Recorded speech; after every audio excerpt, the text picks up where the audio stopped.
sentido. Acho que ele vai falar sobre o primeiro capítulo e depois a gente só pergunta, assim, tira dúvida do que a gente achou. Eu acho que Começou a fica melhor gravar, gente. mesmo esse. Tá bom.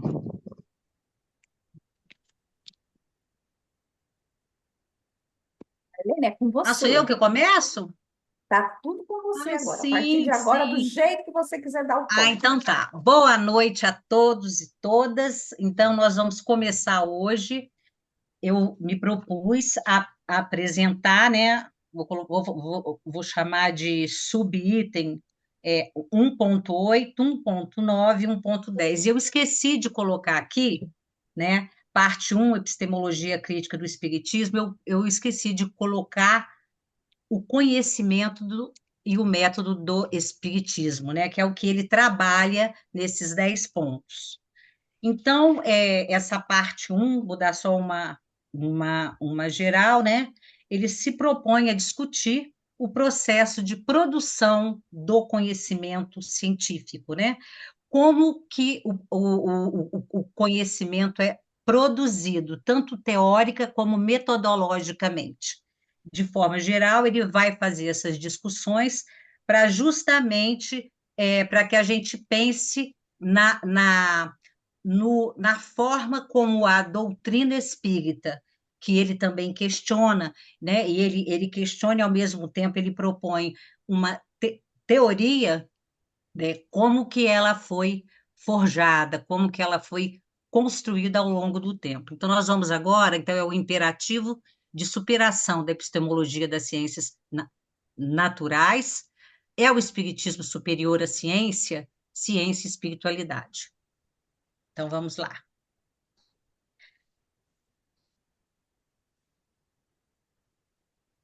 Para mim não foi, não. Foi. Você pode ir no outro slide, por favor? Eu não consigo daqui, não, né? Agora foi. Aqui, eu não sei, aqui então está é, eu consigo. Aqui está o conhecimento e o método do Espiritismo. Eu só trouxe isso aqui para cá, vou falar muito rapidamente, porque isso é o início da parte um, né? Só para a gente relembrar. Então, o conhecimento e o método do Espiritismo, ele trabalha, então, o desenvolvimento de uma teoria social do conhecimento espírita e coloca essa teoria, essa construção como uma discussão necessária do modo espírita de construir o seu conhecimento. Ele problematiza isso, né, o tempo todo, porque é onde ele quer propor a tese dele, enfim. E, segundo ele, há questões e contradições na propositura espírita que precisam ser enfrentadas, né? Enfrentadas por nós espíritas, inclusive ele fala sobre em relação aos conceitos desenvolvidos no século XX, conceitos mais contemporâneos científicos, que precisam ser revistos dentro dessa proposta de Kardec, dentro dessa doutrina, né, que o Kardec construiu.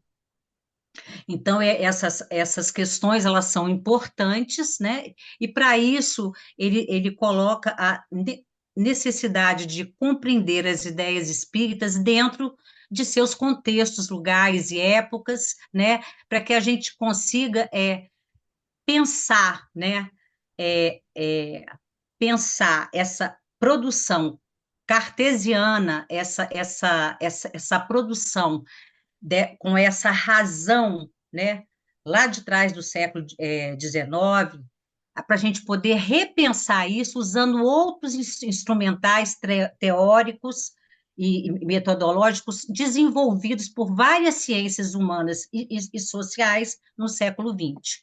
É isso que ele faz aqui, né, propondo alguns conceitos e que possam ajudar na sua construção. Aí eu consigo passar aqui?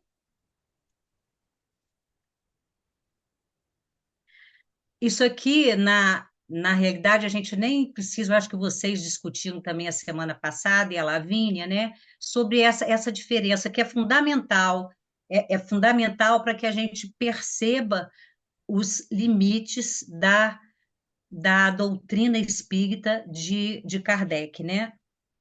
Ou seja, o uso que ele fez dessas ciências, que são ciências, digamos assim, como a biologia, como a química, como a física e as matemáticas, enfim, que são ciências que elas precisam de repetibilidade e previsibilidade, né?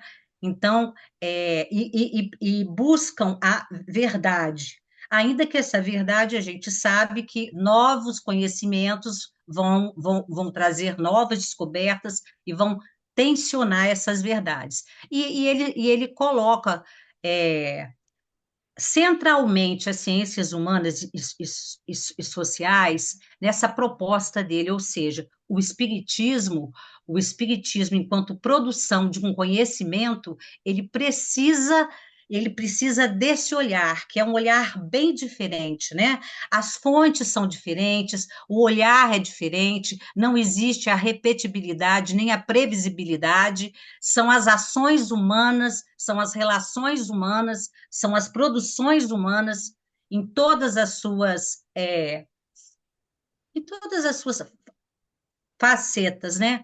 Então, em relação a isso, não dá para que a gente consiga repetir e ser previsível.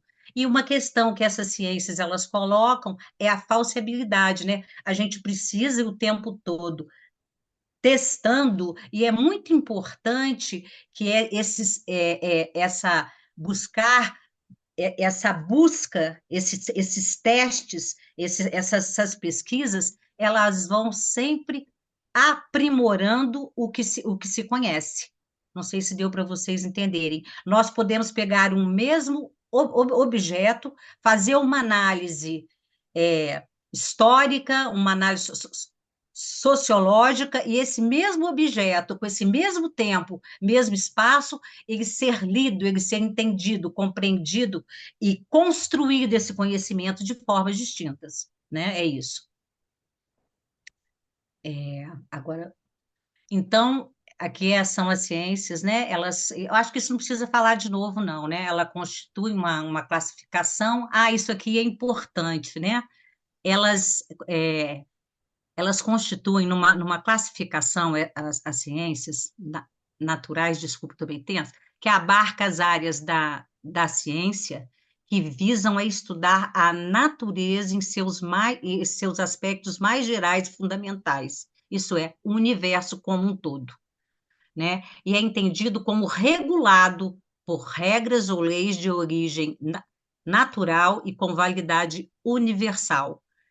Em contraponto, as ciências humanas, as outras ciências, né, essas ciências naturais, perdão, essas ciências humanas e as sociais, elas não fazem elas nem querem fazer e nem têm instrumental e não é o objetivo, né? Elas lidam, como eu já falei, com o ser humano, elas lidam com as culturas, com oh, meu Deus do céu, com a cultura, com as crenças, com a própria religião, com a própria relação política, econômica, enfim, com essas questões que são produzidas, que são construídas ao longo do tempo. E nisso estão as nossas crenças, né? Eu acho que é muito importante que a antropologia ela trabalha isso, né?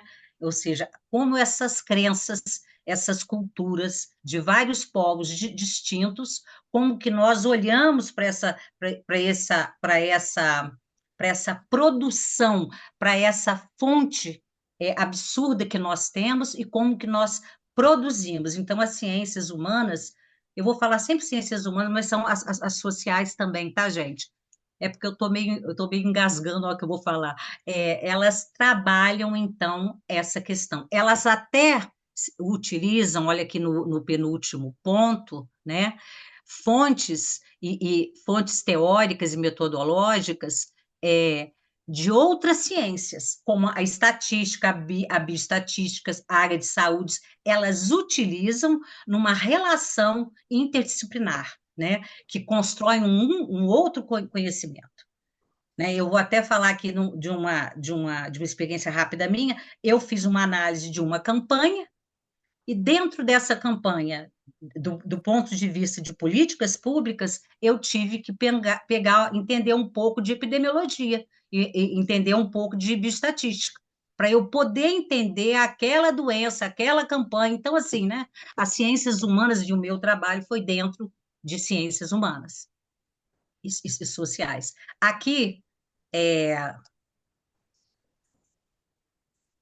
por que eu não estou conseguindo? Aqui o sexto, ô Iracilda, por favor, você pode pôr? A epistemologia utilizada por Kardec, eu acho que eu não vou desenvolver, tá? Eu vou lá para a epistemologia. Vocês querem que eu fale ou não precisa? Porque isso eu retirei lá do que vocês já trabalharam. Se precisar, eu volto aqui, tá bom? Para Ok. a gente poder desenvolver os nossos 3 itens. Você pode. Esse aqui, o 10. Eu só coloquei aqui as proposições do autor, ou seja, como ele instiga, né, como ele propõe isso o tempo todo, né? Ele problematiza conceitos, ele problematiza a questão de dogmas, porque o dogma ele congela, ele obstrui de uma certa forma a produção de um conhecimento na área de humanas, né? Então, assim, ele traz isso, a questão de continuidade de algumas questões, de alguns pontos dentro da própria doutrina e de tensionamento de alguns outros, a importância que a gente tem e a quebra de paradigmas também dentro do próprio conhecimento espírita, né? E as relações de força. Ele coloca isso e, normalmente, eu percebo que as discussões espíritas, as discussões relacionadas à própria doutrina espírita, elas ficam meio tímidas em relação à questão das relações de poder, né? Nós sabemos que existem as relações de poder o tempo todo, né? E que a doutrina espírita e que o espiritismo no Brasil é fruto dessas assimetrias, desses tensionamentos, né? Então, ele trabalha isso também, a importância que tem isso, né? E a construção de novos olhares, né, na produção e no aprofundamento do conhecimento espírita, inclusive ele reforça a, o aprofundamento que nós precisamos ter e encararmos que alguns conceitos precisam ser revistos e outros precisam ser deixados, né? E que a gente precisa se aprofundar nesse conhecimento, nessa construção. E ele, no final, é a doutrina espírita e a teoria social espírita que ele propõe, que é aberta, que é construída com parâmetros, com referenciais diferentes do que foi construída a doutrina. E a doutrina, ela fecha. Essa teoria abre, né? A teoria que o Signat propõe a fazer essa construção, ela abre para discussão, ela se abre para crítica, ela quer se fortalecer, ela pretende, vamos colocar assim, né, entre outras coisas, que o espiritismo, que as ideias se fortaleçam e mudem de acordo com o que se apresenta no século XX, no século XXI, com as descobertas científicas, né? Agora, pode passar para mim, Iracil? Agora eu vou entrar no meu mesmo aqui, né? O imperativo. Vocês querem falar alguma coisa até aqui? Ou eu vou falando então, tá? Se alguém depois quiser falar ou esperar. O imperativo de superação da epistemologia das ciências naturais, né? Daí o Signatis coloca, ele afirma, eu coloquei aqui interrogação, mas os princípios espíritas expressam leis universal, né? E essa afirmação, ele problematiza, né? Ele problematiza por quê?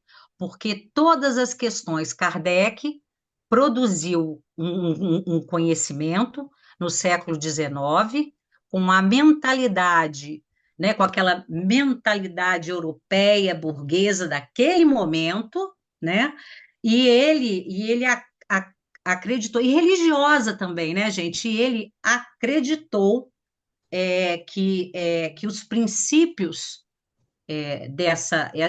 esses princípios que o Espiritismo estava trazendo poderiam ser aplicados ou seriam aplicáveis para todo mundo, né? Para o universo, para tudo. E a gente sabe que isso não acontece, né? Até porque nós estamos o tempo todo lidando com diversidades de cultura, de modo de produção, de modo de trabalho, de crenças, de imaginário, de tudo, né? Então, assim, isso não acontece. Daí eu vou ler aqui o que o Signatis colocou. Tais ideias só são respeitáveis porque passaram a constituir uma crença e fundamentam uma religião, né? Sabemos que os fundamentos das religiões, normalmente, né, elas se fundamentam, inclusive, através de fatos teológicos, não fatos históricos, né? As religiões existem para oferecer ao ser humano não um conhecimento, mas um lugar seguro, protegido e estável para ele viver. É a religião, e não a ciência, que nos dá um Deus que garante a justiça, independente de lutarmos por ela, e que nos fará felizes um dia.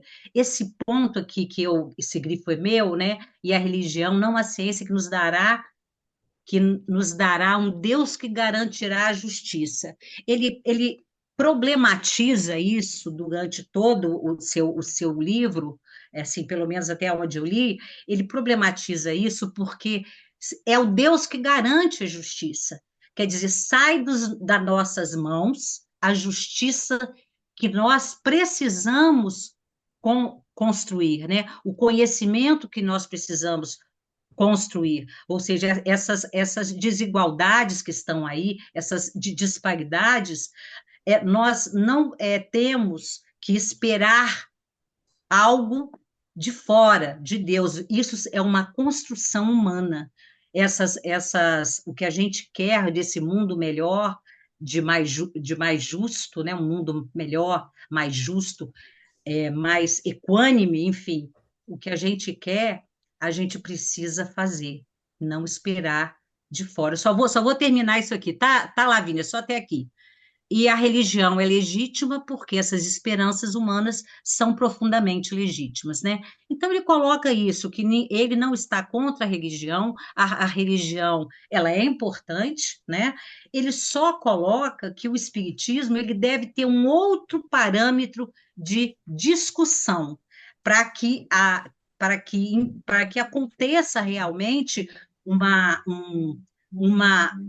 pesquisas de maior peso que usem, né, essas ciências que estão disponíveis atualmente. Pode falar, Lavínia. Obrigada. Não, eu também grifei essa parte aqui quando eu estava lendo, e eu, sinceramente, acho que esse é o grande obstáculo que a gente encontra no movimento religioso espírita para essa nova visão científica, atualizante, né, do espiritismo, porque isso vai de encontro à ideia de doutrina consoladora, sabe? Assim, eu vejo que as pessoas muito preferem ficar nessa metodologia antiga, porque aí esse consolo, que a gente fala, né, que o espiritismo é uma doutrina consoladora, te consola no sentido de que tinha que ser assim mesmo, tá nos planos de Deus, isso vai fazer com que Sim. eu seja melhor, é um resgate de vida passada. E aí, quando você tira da mão de Deus e coloca na mão dois encarnados as questões, você sai desse lugar de consolo e entra num lugar de angústia, né? Eu acho que esse é um grande obstáculo que a gente tem de convencer, entendeu, o movimento espírita de que a gente né, tem que, como você fala, problematizar e tensionar e questionar para chegar num lugar diferente. É muito cômodo, né, a gente continuar no lugar que está. Sair da zona de Lavínia, conforto não é fácil. exatamente. Uma coisa que a Lavínia também. Você quer falar agora, ou Iracilda, desculpa? Uma coisa que a Lavínia tocou nisso, né, e você também agora na zona de conforto, é porque o consolo, né, ele retira um pouco de nós a responsabilidade das nossas ações, né? Ou seja, ele traz, ainda que embutido, a meritocracia que tanto a gente discute e questiona, né? Então, assim, eu acho que as questões, elas estão todas interligadas, né? Tudo está muito misturado, por isso até que os meus slidezinhos estão todos assim, com um monte de coisinha, porque eu acho que é isso, as questões estão misturadas, não dá para a gente, né? A gente faz muita separação, mas a gente sabe que muitas delas são separações didáticas. E essa coisa da ação, né? O consolo, ele retira de nós a ação. Orar é importante, independe da forma como cada um de nós entende, né, essa oração, mas a ação, ela é fundamental para que a gente consiga tanto esse mudar isso que está aí, e construir ao longo do tempo uma sociedade, tanto aqui, né? Porque é outro tipo de separação que a gente faz também. Aqui é o plano terreno e o plano espiritual. Não, a gente constrói as duas o tempo todo, porque estamos lá e cá o tempo todo, né? Então, assim, isso tudo que a gente está falando aqui vale para os desencarnados também, porque os desencarnados estão em contato conosco o tempo todo, quer percebamos ou não, né? Então, alguém mais quer falar desse slide? Eu posso passar? Ah, eu gostaria. Coisa rápida. Eu perguntaria para o Luiz Ignatz, pelo que você me colocou aqui, isso é do conteúdo do livro, se ele é ateu. Eu não sou religioso, tá? Eu me considero eu até falo, aí as pessoas estranham, um espírita laico. Eu não gosto de misturar as coisas. Não que eu acho ruim, aqui está bem explícito aqui o fato de que a religião ela tem um papel importante na vida do ser humano, para que algumas pessoas se encontram nela, se melhoram, mas ao mesmo tempo ela tem também os seus efeitos colaterais que advêm da religião, por ser um dogma, por não se mudar, por fechar as pessoas não irem atrás do conhecimento. É uma das afirmações dele. O que eu quero dizer com isso? Eu entendi aqui, procuro imaginar que a religião é como se fosse um ursinho, que a gente precisa dela para dormir. A gente pega ele, é uma coisa que nos conforta, que nos dá tranquilidade, mas que não faz a gente levantar para, às vezes, fazer algumas ações. E foge do conhecimento. Então, eu acho que é contraditório, é uma coisa que se embate. Como é que a gente caminha? Aí são questões que, quando eu entrei no Espiritismo, eu tenho muito mais questões do que afirmações. Eu vejo as pessoas fazendo palestra com tanta autoridade, assim, ó, e eu vejo muita coisa que não bate. E eu falo o seguinte, olha, eu acho que essa nossa vinda para... Aí eu já estou meio que filosofando aqui, tá? Para evoluir, é sempre atrás do conhecimento, gente. Sempre. A religião pode ser o conforto, está se falando aí, mas ela nos dá alguns problemas pelo fato de ser fechada, né? Tá? Desculpa, era só uma manifestação minha para tentar Não, abordar isso. o Alfonso, assim, eu vou falar só rápido em relação a isso que você falou. É lógico que eu penso que essas questões, ô Werneck, independe se é ateu ou não. As questões básicas do espiritismo independe. Porque, inclusive, se a gente sabe que até a nossa concepção de Deus, cada um tem a sua, né? Cada um tem a sua. Então, a gente sabe que é uma construção humana. Então, assim, quer dizer, quais deuses?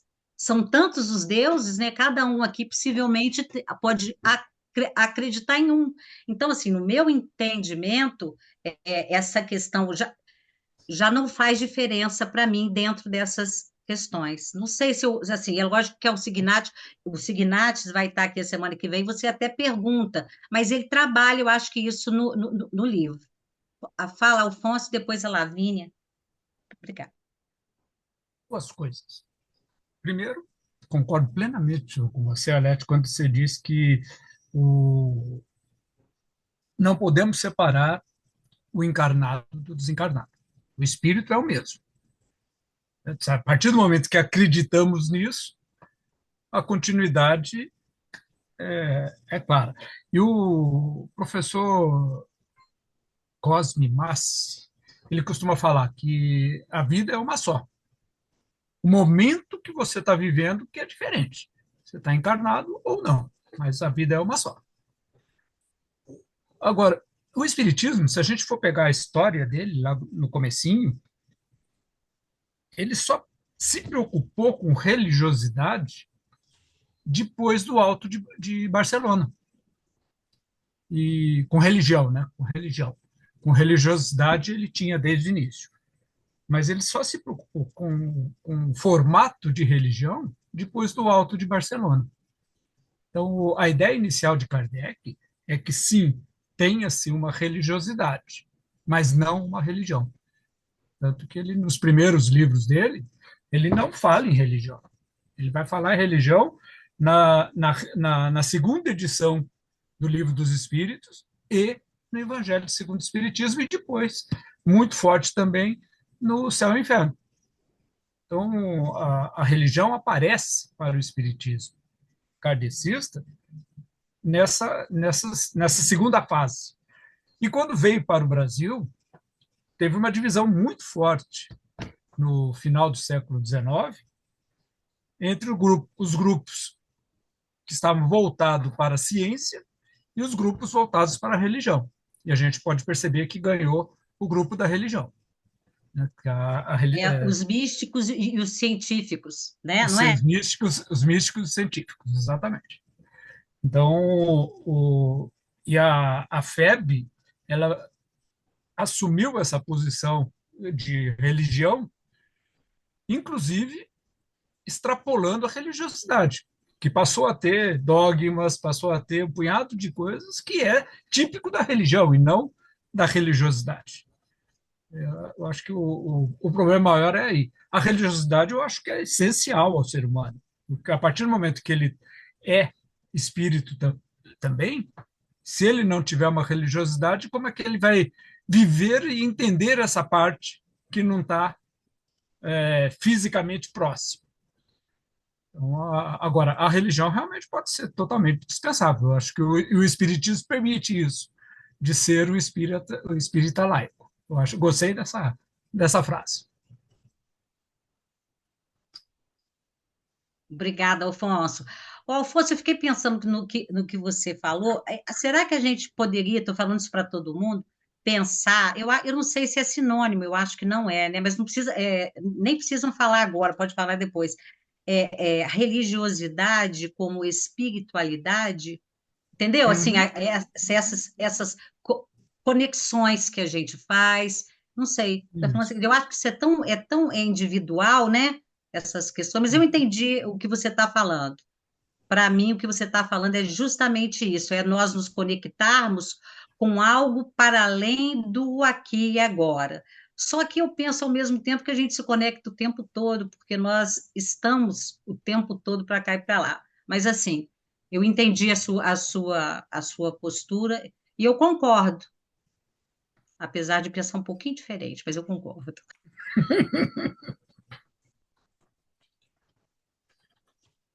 Vai, Lavínia, fala aí.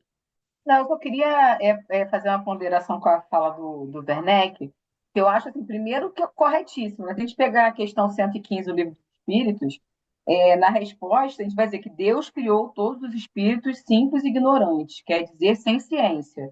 Deu a cada um determinada missão com o fim de esclarecê-los e fazê-los alcançar progressivamente a perfeição pelo conhecimento da verdade para aproximá-los dele. Então, é o conhecimento que faz você evoluir. Tanto que quando a gente fala, né, da evolução moral e da evolução material, primeiro vem a material, primeiro o estudo do conhecimento, que é só o conhecimento que te dá a capacidade de discernir entre o bem e o mal. Então, a evolução moral ela vem depois da evolução intelectual, né, digamos, segundo o próprio Livro dos Espíritos. E eu não vejo incompatibilidade entre acreditar em Deus e toda essa questão aqui. Eu acho que não precisa ser ateu para pensar nessas questões. O que eu acho que a grande diferença aqui é o que a gente vai categorizar como princípios espíritas. Que pela própria etimologia da palavra, princípio é aquilo que está, né, na essência, que está no comecinho. E a gente foi espraiando para outras questões, essa questão de lei universal, que estão para além dos princípios. Princípio espírita é existência de Deus, a reencarnação, a pluralidade dos mundos habitados, a comunicação entre o mundo espiritual e o mundo material, e o quinto agora não estou me lembrando, mas assim, essa coisa de lei de ação e reação, isso não está nos 5. Isso foi a religiosidade, isso foi... A minha gata me apurrinhando aqui. Ô, Safira, dá licença. Isso foi o movimento espírita que foi espraiando para outras questões essa categorização de universalidade. Sabe, acho que a gente foi perdendo um pouco do que é essa coisa, né? Do que é princípio. Dá para você acreditar em Deus e entender que as leis divinas são que, sabe, meio assim, gravidade, lei de newtoniana, essas coisas assim, e que daí para frente é o ser humano que vai desenvolver as relações, livre-arbítrio e tal. A gente não precisa espraiar para outros ambientes essa universalidade. Eu acho que dessa forma a gente consegue compatibilizar a existência de Deus com toda essa doutrina toda essa teoria social que o Signat está propondo. Alguém quer falar agora ou não? Posso continuar? É uma coisa que você trouxe na sua fala, né? E dentro daquilo também que está o Werneck, que eu penso também, né? Eu tô falando aqui, mas assim, né, gente? Eu estou na mesmo tipo de posição, no mesmo lugar que vocês, né? Eu estou aprendendo com isso aqui também. É a questão que você trouxe, é a questão ética e moral. A questão ética e a questão moral independem da religiosidade. É lógico que as religiões, elas vão cerceando, elas vão moldando, elas têm um trabalho, né, de você, é, é, elas vão construindo dogmas, enfim, são movimentos que nem sempre nós abraçamos, mas nem sempre entendemos, né? Nem sempre a nossa fé é tão raciocinada assim, né? Então, assim, eu acho que dentro disso, se é ateu, se é agnóstico, o que for, a questão ética e a questão moral atravessa isso tudo, né? E eu acho que é esse conhecimento que a gente precisa. A gente precisa, sim, de desenvolver, sim, pensar nessa questão ética, né? A questão ética, porque a questão ética, eu, pelo menos eu entendo assim, é uma questão que vale para tudo. A moral, não, a moral tem a ver com a cultura, né? Então, até a própria moral, Elias sempre falava isso, até a própria moral que Kardec trabalha no livro, na realidade, em muitos casos, ele está falando é da ética, porque a ética pode ser, digamos assim, universalizada, pode ser mais generalizada. A moral, ela é local nesse sentido, tá, gente? Cultural, ela tem relação com espaço geográfico, com povo, com crenças, né? Então é isso. É só complementar a O imortalidade da roubar é errado. Não, só um pouquinho, Lavínia. Roubar, matar é errado em qualquer lugar. Então, o roubar e o matar, digamos assim, se eu entrar na casa de um de vocês, é uma questão ética, né? Eu posso entrar na casa de vocês aqui no Brasil, eu posso entrar numa casa no Japão, invadir, na Austrália, o que for, é ético, né? Essa que é a questão. Posso? Desculpa, Lavínia, o que você quer falar? Não, é só porque eu pesquisei aqui que o quinto é a imortalidade da alma, só para não ficar faltando. Ah, tá. Obrigada. Agora é qual, hein, gente? É esse aqui? Ah, é. É, continuando, né? Diferente do que se pensava lá no século XIX, inclusive até hoje no Espiritismo, os estudos de sociologia, antropologia e da história humana não nos permitem falar em leis universais. Eu acho que isso já foi falado, né? Por que não, né? Não dá para a gente, nas relações humanas, não dá para a gente universalizar isso, né? Não dá para a gente fazer. Inclusive, cada pesquisa, cada resultado vai ser questionado e lá na frente vai ser olhado de uma outra forma, com outras lentes. Ao contrário, esses estudos e pesquisas demonstram cabalmente que toda sociedade que assumiu esse tipo de pensamento, leis universais, fazia da sua própria cultura um modo de negar as outras, de se impor sobre as outras, de desvalorizar e exterminar as outras. Inclusive, o Elias Moraes trabalha isso muito no livro dele, né? Vocês lembram? Ele trabalha essa questão que todo o referencial do Kardec, ele parte daquele contexto, daquela camada aonde ele se colocava, né? Assim, porque apesar de ele ser um professor, ele tinha, né? Ele pertencia a uma burguesia, né? Eu não estou falando empresarial, né? Mas ele, ou seja, ele tinha uma religião, ele tinha um modo de pensar que se afinava com alguns de seus pares, com o seu meio, com as suas crenças. Então, neste momento, né? Esse modo de ver o mundo pelas lentes europeias, isso influenciou a produção e a construção da doutrina espírita. É isso que o Signatis coloca aqui para a gente. Pode falar, Lúcia.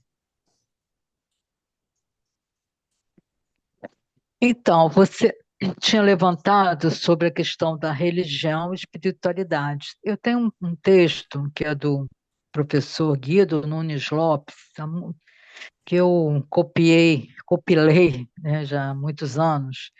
Eu vou ler só algumas coisinhas que eu acho que é importante dentro disso que está sendo falado.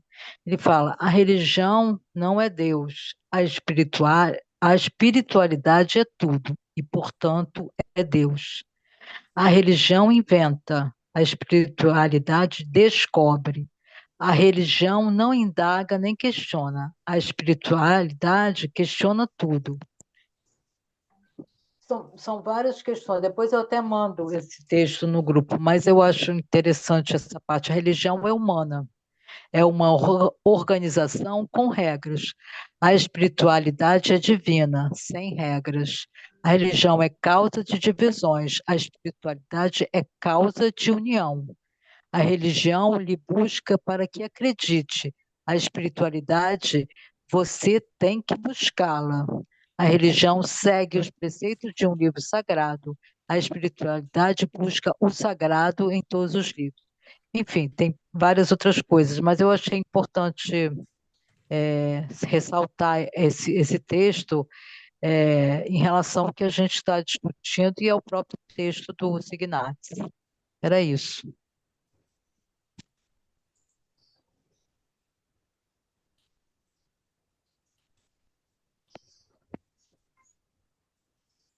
Você está sem som. Seu Você está sem microfone, som. Aline. Ah, tá, desculpa.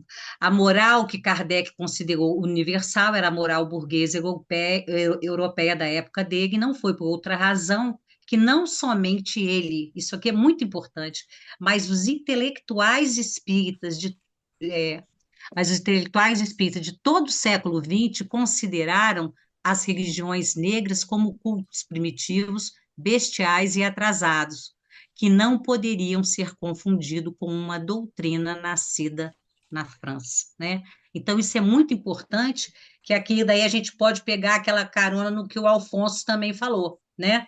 Essa questão de como o Kardec, ele, como é que eu vou falar?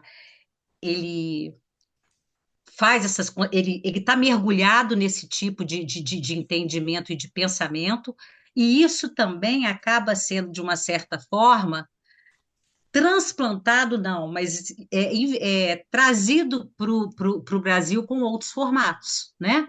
Porque existe essa questão de preconceitos em relação a essas culturas, a essas crenças, né? Então, isso também ajudou. E o espiritismo construído no Brasil, né, entre os místicos e entre essa disputa de poder, eu acho que a gente precisa falar nisso, são disputas de poder entre os místicos e os científicos, Científico. né? É, isso aconteceu e eles abraçaram também, né? Quando a gente pega essas obras que nós percebemos certos preconceitos, é porque eles abraçaram também aquelas ideias, aquelas visões de mundo do século XIX europeu, né? Que inclusive Brasil, né? Ou as grandes gente, navegações, né? As grandes, o que aconteceu? Eles também justificaram subjugar, matar, escravizar a partir dessas mesmas ideias, né? É isso aqui daí ele fala aqui do Herculano Pires, que trilhou esse mesmo caminho. É, eu não consigo desenvolver isso aqui, eu preciso, é porque o Signatis, ele fala que ele vai trabalhar isso depois, tá? Que o Herculano Pires, apesar dele ter feito grande contribuição da doutrina espírita, ele, ele também teve as suas limitações por causa dessas questões que ficaram de fora, digamos assim, né? Questões de outros âmbitos que não o da natureza. Vamos lá, porque eu tô com problema de falar natureza. Não sei o que é isso, mas enfim, vamos lá. Esses dois pontos primeiros aqui, nós já falamos, né? A moral que Kardec considerou a moral burguesa e a razão, e pela mesma razão, tanto Kardec como os intelectuais do século XX consideraram as religiões como cultos primitivos, né? Que eles tinham como referencial a França, as luzes, né? E agora, o sistema de ideias do espiritismo, infelizmente, segundo o Signatis, não acompanhou o progresso da ciência, né? Ou seja, eu vou ler esse segundo aqui que depois a gente conversa. E do ponto de vista religioso, é legítimo aos espíritas reivindicar e aceitar a ideia de Kardec de que há leis universais aplicáveis à vida e às relações humanas em sociedade. Entretanto, ao aceitar isso, nega-se a ciência da nossa época, né? Então, assim, a gente precisa ter muito cuidado, porque eu vou falar de uma questão que eu acho que todo mundo vive isso. Eu já deixei de assistir várias coisas porque as pessoas não conseguem se atualizar, as pessoas não enfrentam uma questão que o Kardec coloca. E o Signatis trabalha isso o tempo todo. O Kardec coloca essa questão do espiritismo andar com a ciência, porque senão ele fica para trás, senão a gente abre a boca e a gente fala bobagem, né? Quantas pessoas estão falando bobagem? Por quê? Porque não rompem com alguns tipos de conhecimento que já eram, né? A gente precisa pegar toda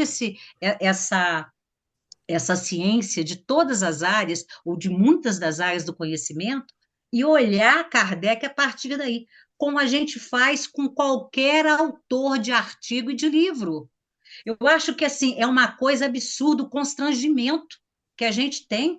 Tudo Kardec, Kardec, Kardec, tem coisas legais e tem coisas não tão legais, tem coisas que a gente pode continuar e tem coisas que não.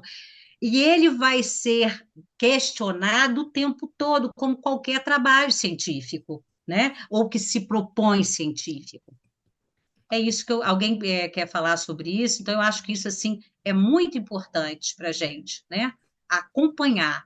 E muitos espíritas estão fazendo palestras, eu fico até com vergonha.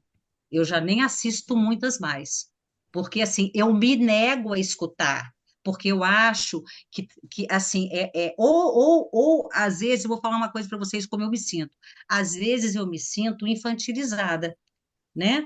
Porque assim, a pessoa está ali falando, algumas vezes eu acho que ela não sabe, é desinformada, que os centros deveriam, inclusive, preparar essas pessoas. Não é para fazer ciência, mas é para conseguir colocar o espiritismo mais moderno, né? Mais contemporâneo. É isso.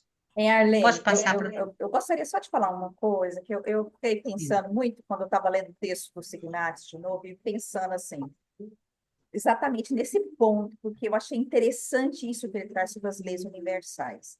Porque até então, eu acho que o primeiro estudo que eu vi que a gente pôde confrontar e questionar foi esse estudo crítico que a gente participou do Livro dos Espíritos. Até então, eu não tinha visto nenhum estudo em que a gente pudesse fazer esse ir lá na ciência e vir aqui e analisar, né, e fazer esse processo. Eu acho que é só isso, eu acho que o que a gente precisa fazer é ter essa Sim. tranquilidade, sabe? E todas as vezes, por que que é tão difícil para nós? Porque se nós fôssemos apenas dogmáticos, vocês estão me ouvindo, gente? Parece que Sim, travou aqui. sim, estamos. Então, se nós fôssemos apenas dogmáticos, como as outras religiões são, e seguirmos aquele livrinho ali que nunca muda, que é a Bíblia, é uma coisa. Mas a partir do momento que a gente se propôs a caminhar com a ciência, é outra. E aí é onde a gente se equivoca. Porque aí a gente pensa que a ciência está nos livros espíritas. E a ciência não está Sim, ali nos livros espíritas, né? A ciência é algo que a gente tem que ir lá, buscar e trazer para cá. É isso que a sim, gente tem que fazer. Porque nós não vamos abarcar tudo. Nem foi essa a proposta de Kardec. O sim. espiritismo tem uma proposta científica, mas não é ali toda, nós não temos todas as respostas, gente. Então, eu acho que é interessante isso, muito, muito bem explicado, Arlene. Obrigada, desculpa. Isso é muito, isso não é importante, isso é fundamental, né? Essa virada de chave é fundamental para a gente, né? Ou seja, podemos questionar sem constrangimento. Todos os autores, né, são questionados, são questionáveis, e Kardec é um deles, né? Kardec e os colaboradores, né? Eu acho que a gente precisa ter. Agora, eu também penso uma outra questão, tá? A religião, uma coisa é nós discutindo o fazer teoria espírita, o fazer, produzir conhecimento espírita. Uma outra coisa é a religião, a instituição religiosa, porque, de forma bem geral, as religiões, elas não sustentam, elas não conseguem manter o seu poder, manter, né, se houver críticas, porque, assim, eu lembro que várias vezes eu ouvi, assim, em alguns momentos, fulano só traz problema, fulano é um trabalhador, problema, né? Assim, eu estou falando o seguinte, por quê? Porque se você só tem condições de questionar até um certo ponto, isso é a religião. Agora, ao mesmo tempo, isso são as religiões, né? Não é nem o espiritismo, mas ao mesmo tempo eu penso que nós podemos atualizar Kardec para que a gente consiga até respeitar, em respeito à proposta dele, né? Como o Signatis fala, Kardec é importante, continuará sendo importante, porque ele é um ato criador do Espiritismo, e ele trouxe um modelo de metodologia que não tinha ainda, digamos assim, se desenvolvido, né, no século XIX. Então, vamos lá. Quer falar mais alguma coisa, alguém? Ô, gente, vocês sabem que esse slide aqui eu não consegui mudar a letra, por isso que ficou assim, não sei por quê. Mas, enfim, pode-se negar o conhecimento científico? Daí o Signatis diz, sim, o espírita pode, com toda a legitimidade religiosa, reivindicar o retorno e a aceitação da ideia de Kardec de que há leis universais aplicáveis à vida e às relações humanas em sociedade. Ah, eu acho que eu já li isso, não? Contudo, para fazer isso é preciso negar a ciência da nossa época. Eu acho que eu já falei isso, eu estou repetindo.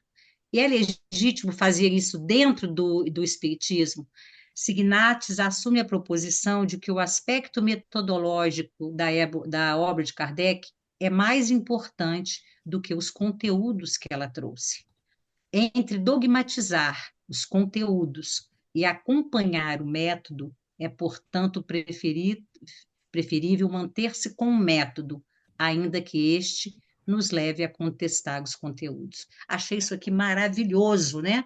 Porque contestar conteúdos, todas as teses vão ser problematizadas, tensionadas, algumas vão continuar, né? Algumas teses vão, outras não. Isso é fundamental para que a gente avance.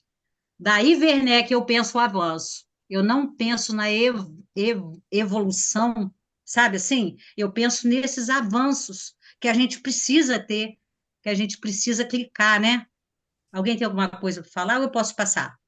Eu ainda estou no primeiro ponto, agora eu vou passar para o segundo ponto. Ah, não, ainda não passei, não, né?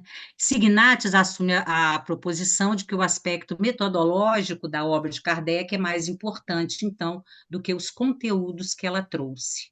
Até porque os conteúdos que ela trouxe tinham uma visão de mundo, uma visão científica, uma visão religiosa, uma visão teológica daquele momento do século XIX, mas também dos outros, né, gente? Do 18, 17, 16, porque é tudo um processo, né? E ele mesmo coloca a questão do Tomás de Aquino, né? São Tomás de Aquino, conhecidos por alguns, né? Então vamos lá. Entre dogmatizar os conteúdos e acompanhar o método, é, portanto, preferível manter-se com o método, ainda que este nos leve a contestar os conteúdos. Daí a gente se sentir à vontade, né? Eu acho que isso é importante. Eu vejo espíritas que eles sofrem porque eles dão uma volta, fazem uma confusão e uma bagunça para não tensionar o que o Kardec trouxe, quer dizer, e eu, pelo menos, eu percebo isso com uma clareza absurda, né? Acho que tem muita gente aqui que percebe isso.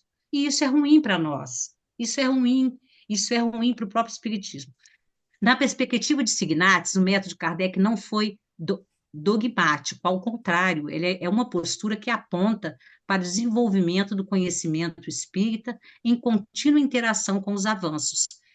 Ele fez pesquisas, ele fez análise, ele fez entrevistas, né? Ele fez análise, ele filtrou. Então, uma coisa também que a gente precisa entender é que o que está ali foi filtrado. O que está ali passou pelo Kardec, passou por ele e talvez por outras pessoas, como em qualquer coisa. E qualquer autor tem a sua visão de mundo. Nada vai ser neutro, nem eles foram, né? E ninguém e nada vai ser, porque nós temos uma história, uma visão, os nossos conhecimentos, as nossas relações, as nossas crenças, os imaginários. Quando a gente vai ler alguma coisa ou produz alguma coisa, está tudo ali, ainda que a gente não perceba. Daí Signates, ele fala, né, que está lá na... Ih, peraí, gente. Está acabando aqui, esqueci de ligar aqui Liguei, desculpa, deu aqui que está acabando a bateria. Ele coloca aquilo que ele chama atenção e ele coloca essa frase, né? É a razão enfrentada face a face em cada uma das épocas da humanidade. Ou seja, como Kardec pensa a razão, como Kardec pensa a ciência, né? O espiritismo dialogando com essa ciência, ou com as ciências, né? Signat chama atenção para a relevância de que não se encontra nos escritos de Kardec nenhum texto em que ele reivindique para si o papel de critério de verdade espírita. Sendo isso verdadeiro, parece lógico pensar que a dogmatização das ideias de Kardec contraria totalmente o método dele. Eis porque, Para dogmatizar Kardec nos conteúdos, é preciso negá-lo no método. Isso é muito importante, isso que o Signatis traz, né? O que ele faz, né?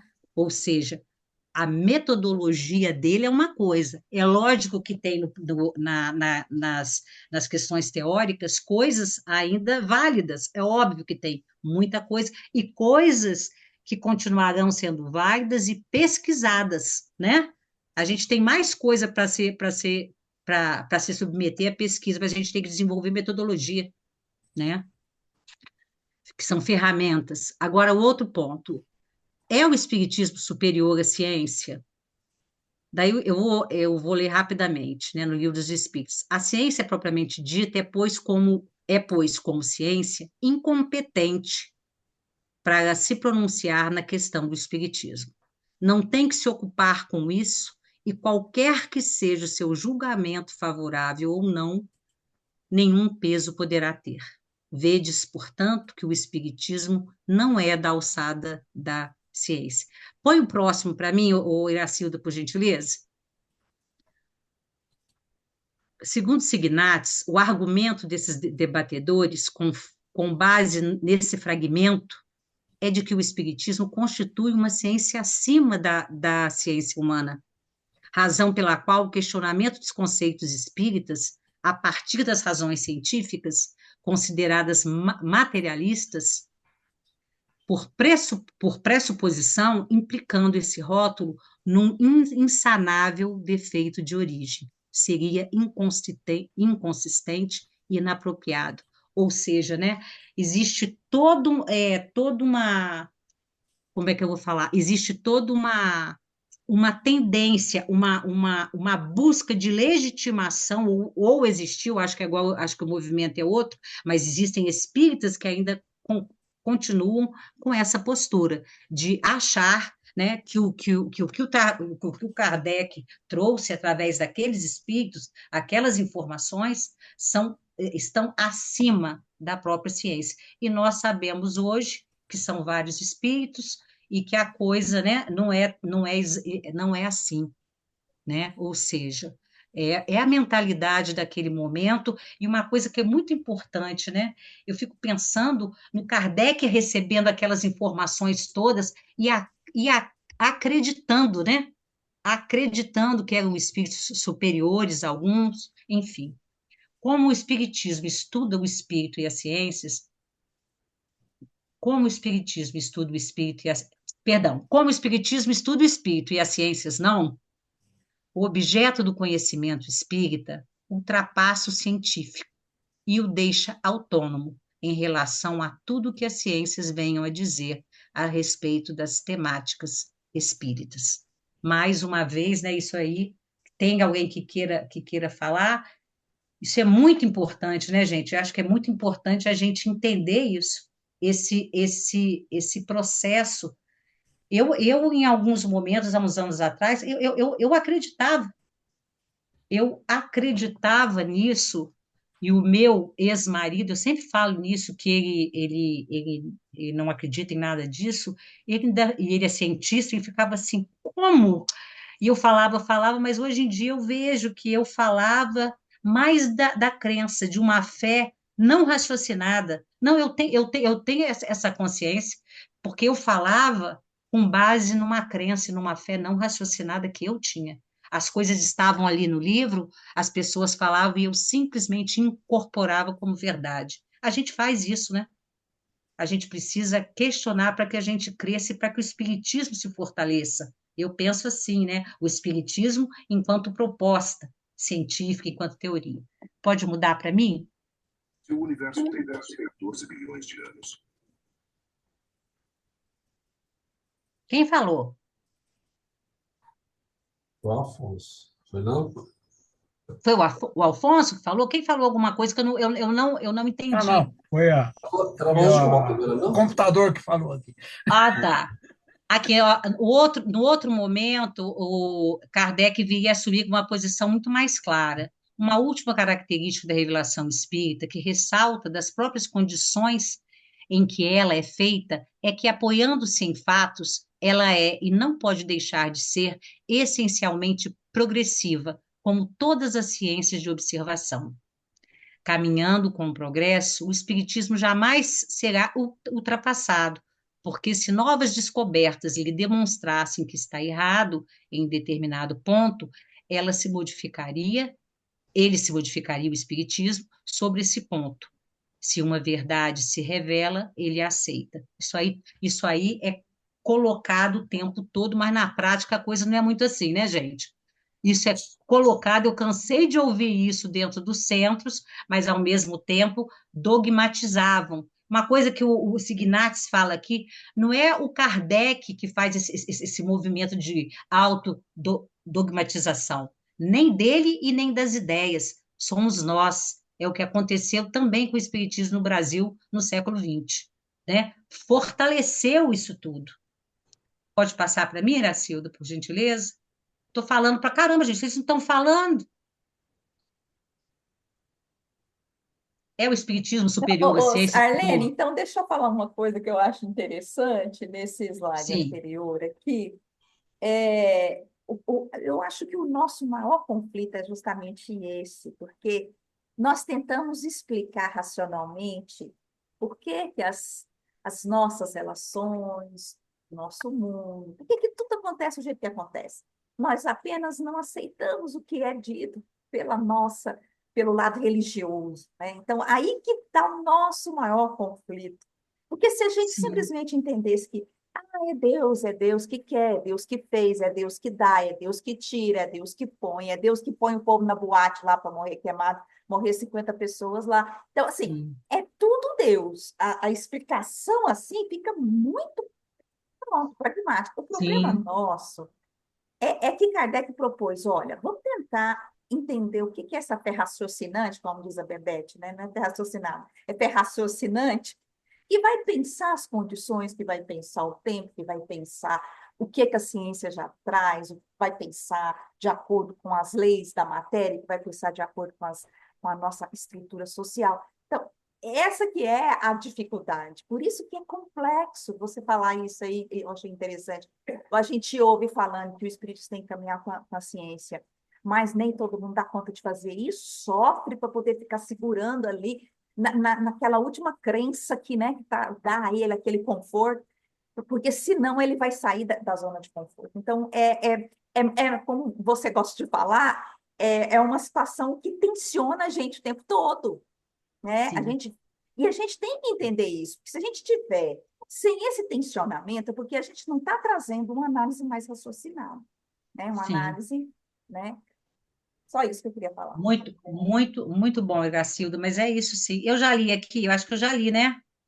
Ou não? Li. Não. Uma última característica da. Ah, não, acho que é aqui mesmo, né? A ideia de superioridade dele vai desenvolvendo os signates. A ideia de superioridade do espiritismo em relação à ciência não é obrigatoriamente negacionista, mas é com certeza religiosa. Isso é muito importante, né? A superioridade vem da não crítica, do dogma, né? Do maravilhoso, né?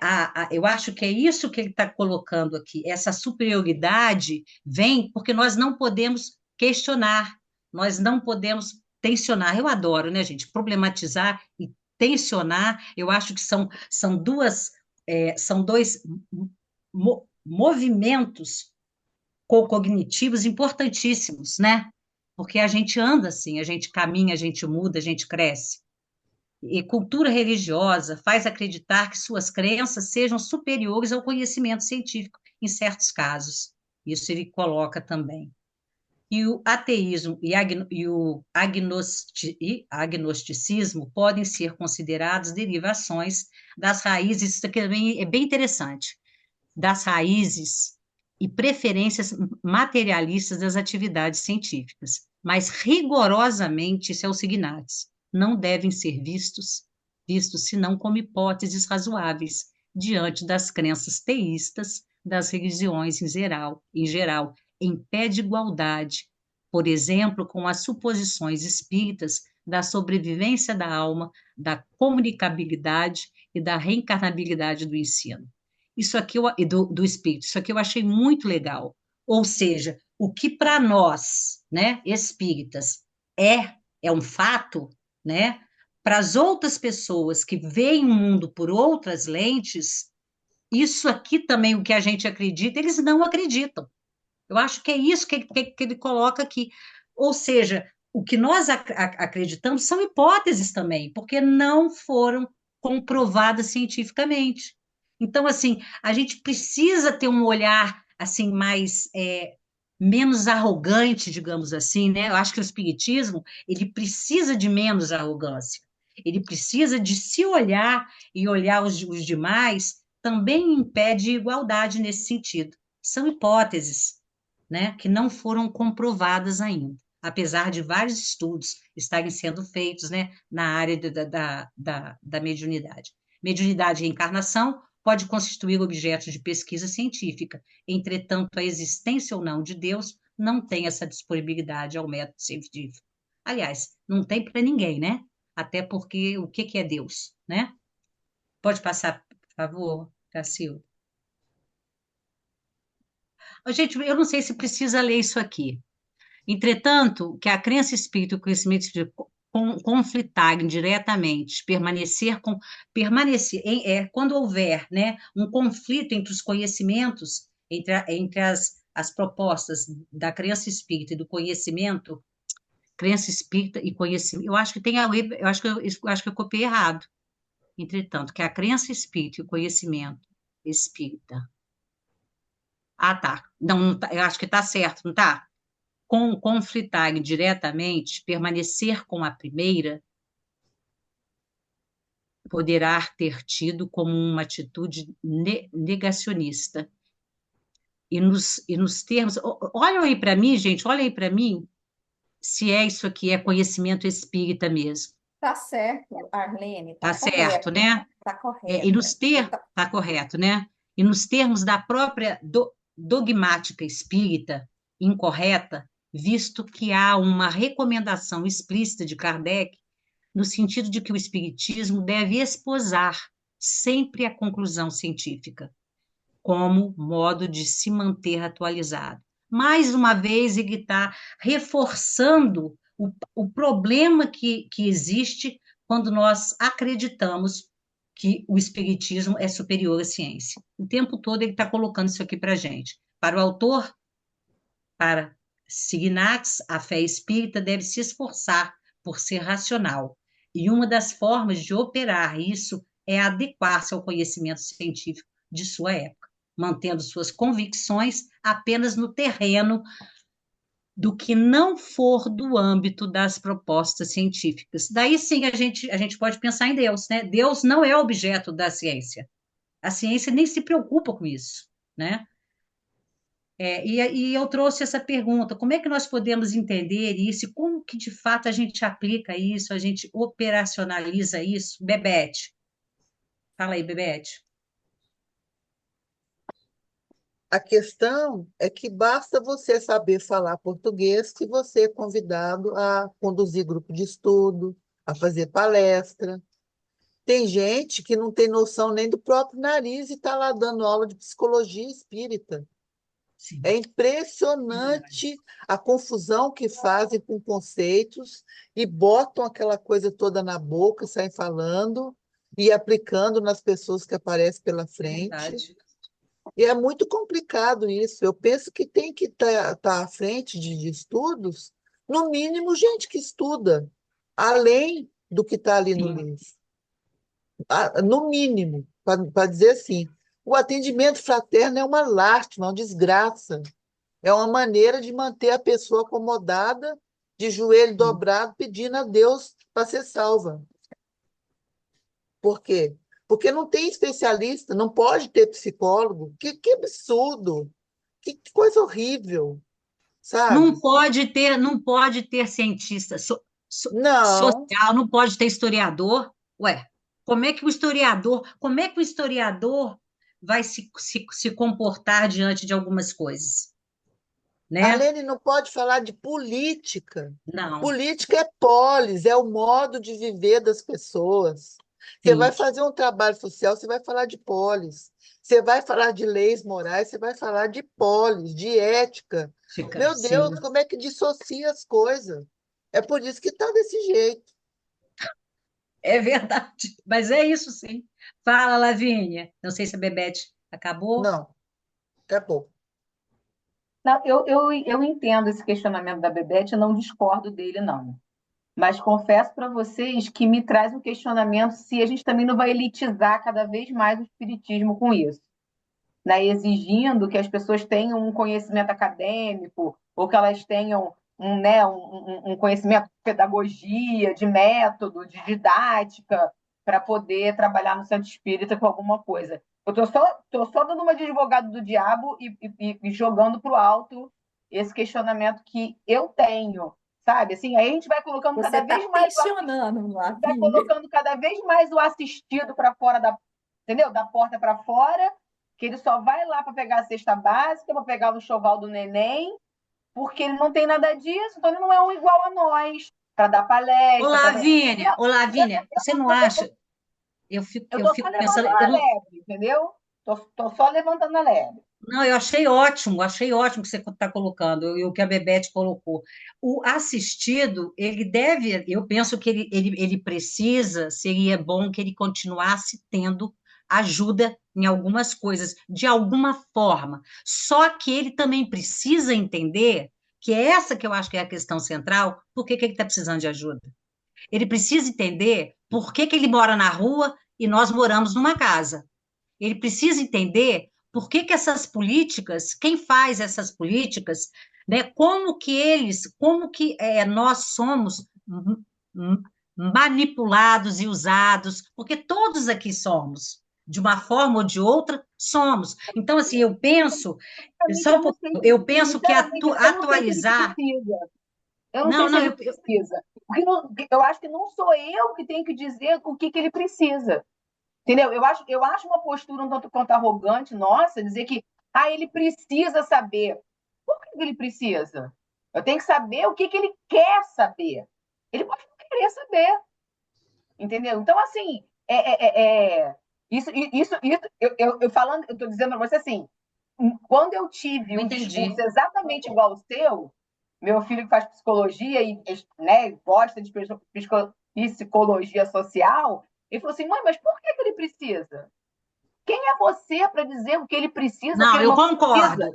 Entendeu? É Eu acho importante que eu ele acho quer. que, E aí ô Lavínia, ô Lavínia, disponibilizar é uma coisa, impor é outra. aqui, peraí, eu acho que eu usei de forma equivocada e eu gostei da sua questão em relação ao precisa. Eu acho que eu tenho que mudar o precisa. Eu acho que eu me coloquei de forma errada.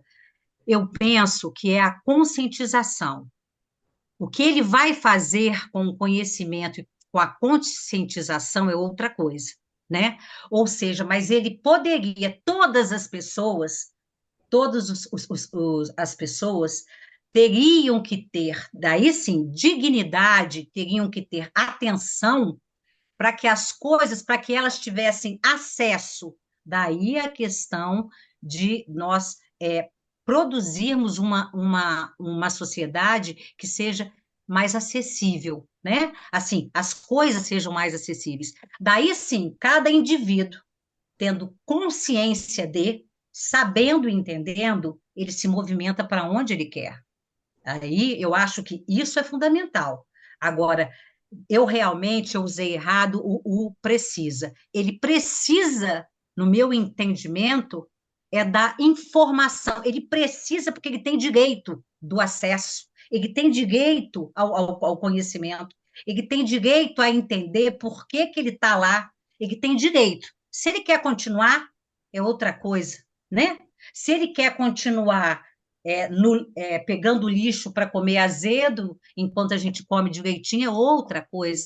Então, assim, eu entendi que você e a Bebete levantaram questões importantes, mas eu Mas penso olha que a só, conscientização é fundamental.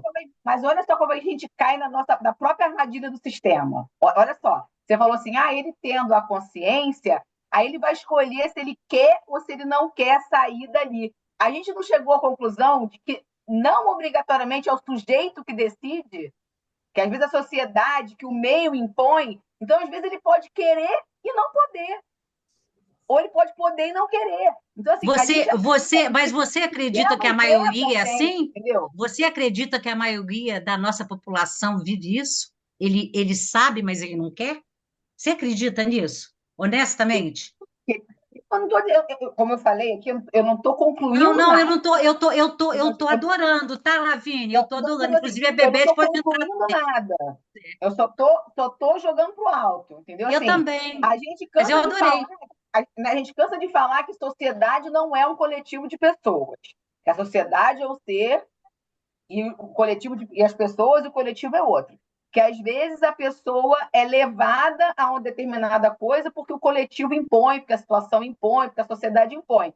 Então eu não posso dizer que, sendo consciente, ela vai poder escolher sair daquela situação, porque às vezes ela pode escolher a sociedade não deixar e a situação não deixar. Então, é só simplesmente ver como é que, às vezes, a gente cai na própria armadilha do sistema, advogando uma ideia quase que de meritocracia.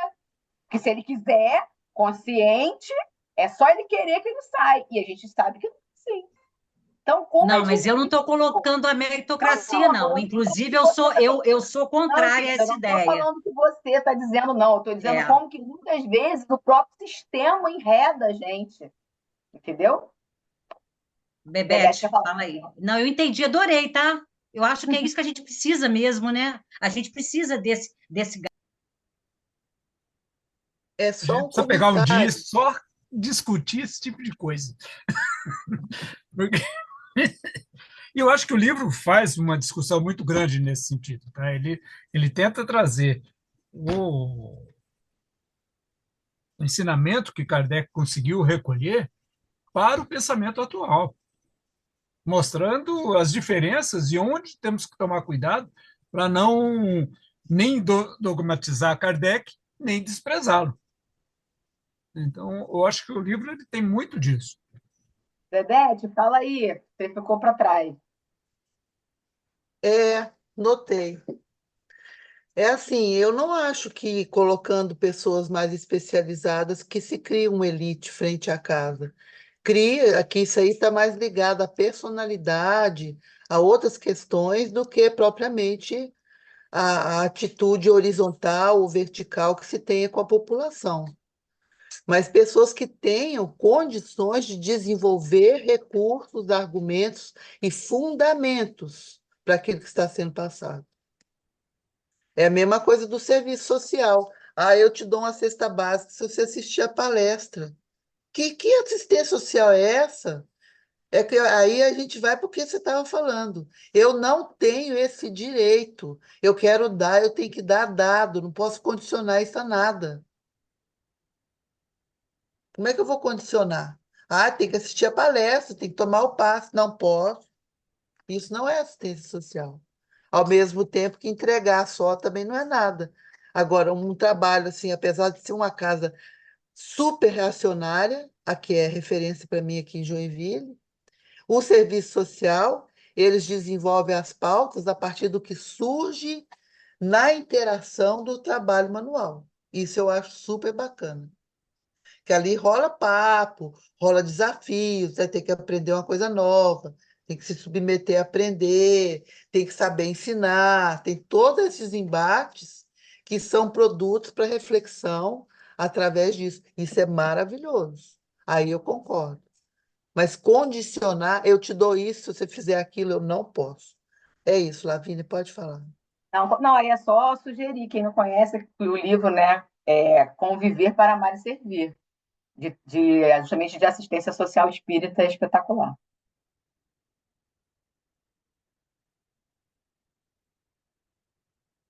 Posso voltar para a gente acabar aqui? Nem sei que horas são.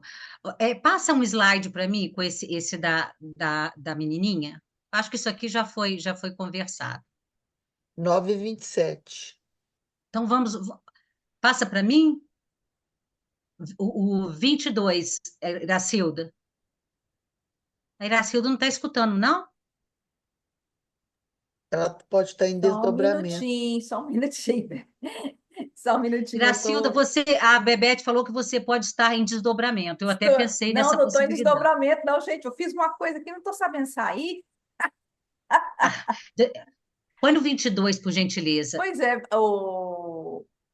querida, vai lendo aí que eu já vou sair desse negócio que eu fiz aqui. Que eu não tô sabendo.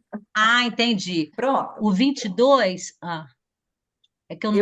Eu achei esse 21 tão sério, é porque ele está falando justamente isso, que é um projeto dialógico, que é isso que a gente estava fazendo Ah, aqui sim, agora. sim, Esse sim. tensionamento que a Lavínia acabou de fazer. É exatamente isso, Eu não li, porque não? Eu não li isso, não? não. Ah, é verdade. Você quer ler? Pode ler. Pode Pode ler. ler, pode continuar. Trata-se, pois, do Espiritismo de um ambicioso e difícil projeto dialógico entre senso religioso e os conhecimentos filosóficos científicos, sendo necessário examinar as consequências éticas dessa relação. Daí eu pensei no que a Bebete falou, porque o que nós fazemos nos centros, né, aquelas verdades, eu pensava sempre nisso, essas verdades de você acreditar que você está passando isso, está passando aquilo, porque você merece. Eu já tenho isso e aquilo porque eu mereço, né? Aquelas coisas todas, isso assim, eu penso que isso tem consequências éticas seríssimas, né? Isso tem consequências de como a pessoa se vê, como ela se vê no mundo, né? Eu penso que isso é muito grave. Eu acho que não é sério, não, é grave. É grave a gente não perceber essas questões e não discutir nos centros, né? O processo de dogma, você quer falar alguma coisa? Esse diálogo, né? Ele precisa existir, é o que ele está colocando aqui.